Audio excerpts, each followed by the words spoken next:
ter que falar um pouquinho sobre cetoacidose diabética, né? CAD, né? Então o que seria? Quando eu pensar em cetoacidose diabética, geralmente alguém já passou por... Conhece alguém, né?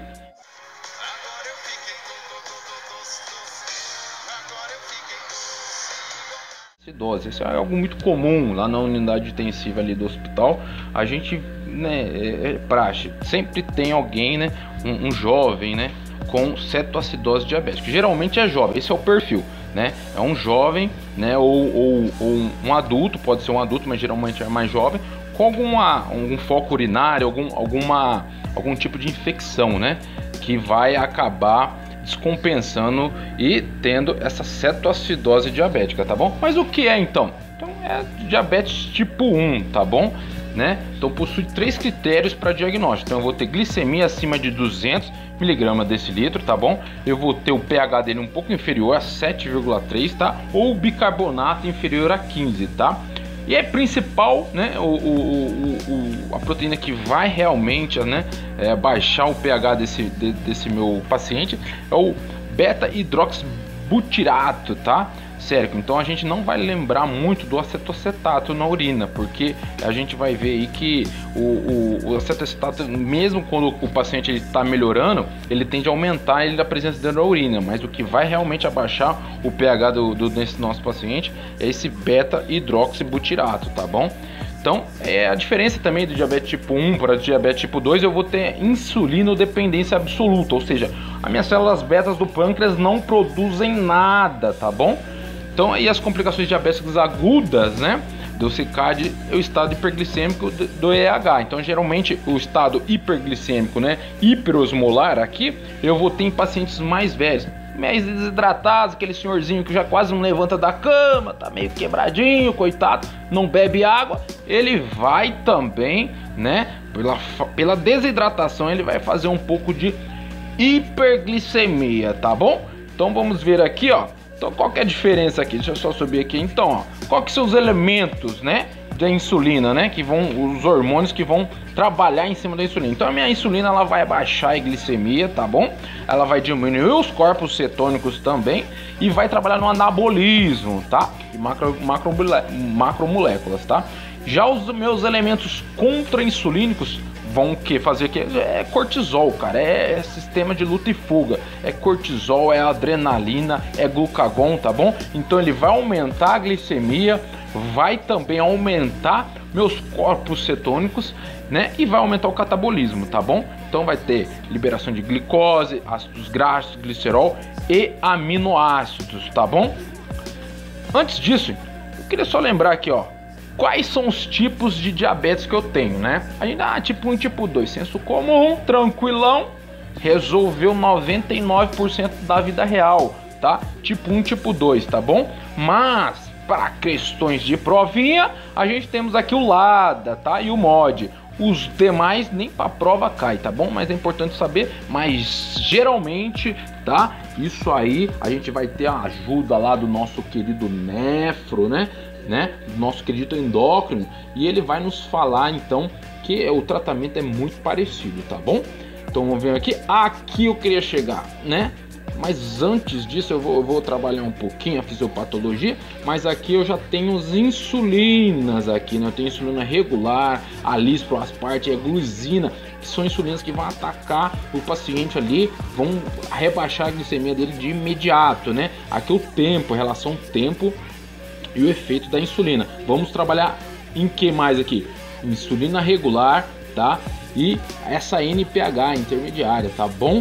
Isso aí que a gente trabalha para os pacientes com diabetes tipo 1, tá bom? Isso no hospital, geralmente, se a gente tiver que alterar, a gente podemos alterar, mas sempre analisando essa relação efetividade, efeito e tempo, tá bom?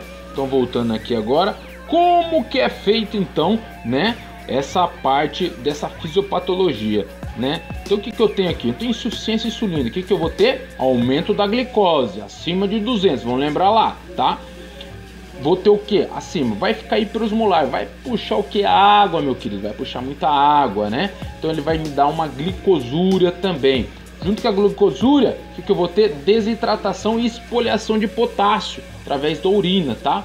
uma pausa aqui só para explicar a fisiopatologia, então. Então a glicose ela não consegue entrar dentro da célula, né? Então o que o organismo ele interpreta? Ele interpreta que ele está passando fome. Então o que ele vai fazer? Gliconeogênese e glicogênese para tentar aumentar a glicose, né? E nisso ele consegue, o nível sério de glicose fica aumentado, faz hipovolemia, né? Começa a excretar bastante açúcar pela urina e corpos cetônicos, dando náusea, vômito, tá? E como que então ocasiona então o déficit de potássio? Então eu tô urinando com poliúria demais, né? No sistema renina-angiotensina ele vai liberar ADH para tentar conter um pouco, né, essa minha queda de potássio.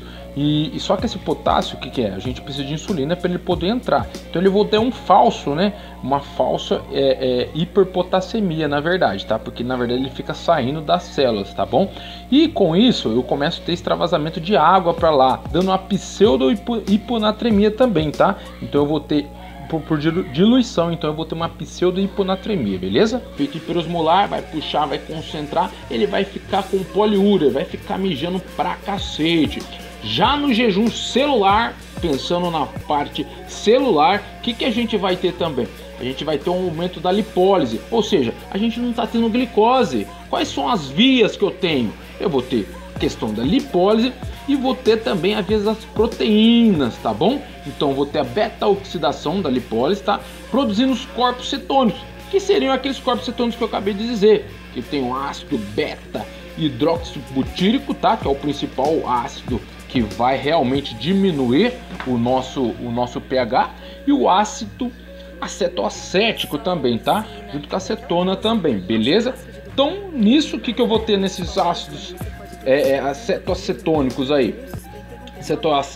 Acetoacéticos aí. Então, eu vou ter dissociação dos íons prótons, tá bom? E a gente vai ver já por que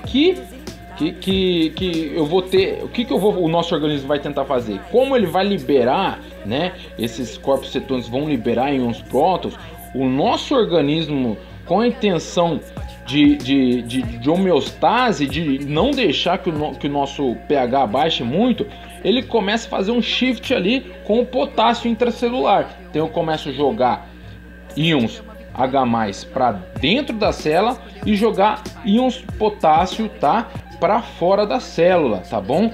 E com isso, né, a gente vai ter aquele pseudo normopotassemia assim no sérica, mas não vamos ter normopotassemia, por isso que a gente vai ter espoliação, mas porque a gente está fazendo shift, o pool, ou seja, o total de potássio do nosso corpo vai estar espoliado, tá? Mas é devido a esse mecanismo da cetoacidose, tá bom? Então vamos continuar aqui. Então aqui, vou ter também aqui a tríade da cetoacidose. Então eu tenho hiperglicemia aguda, corpos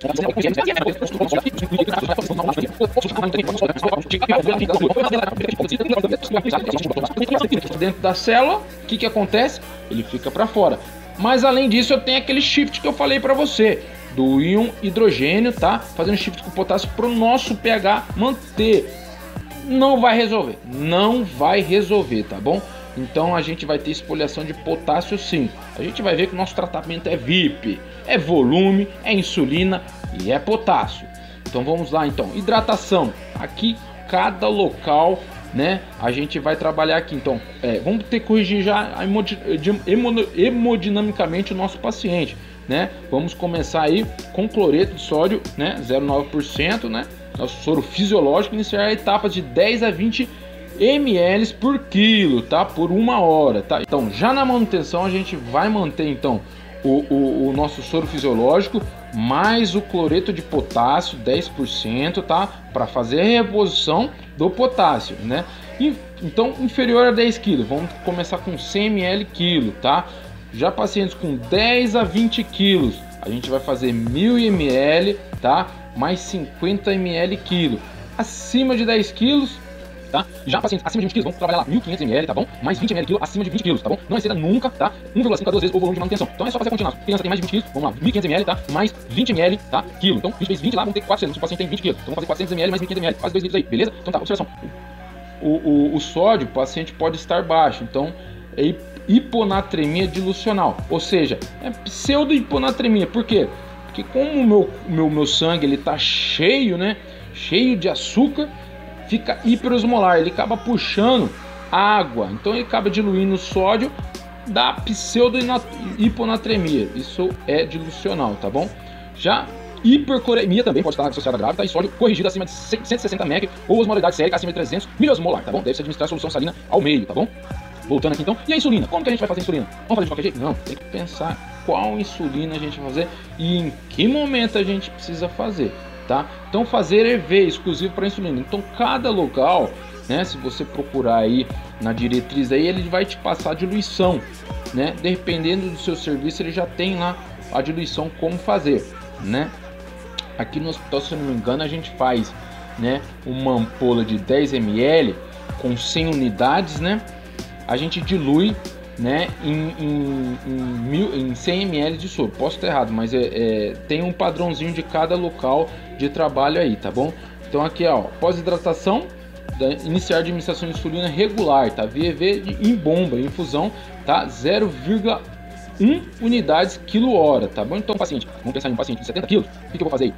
Eu vou fazer 7 unidades, né, de insulina por quilo hora, tá bom?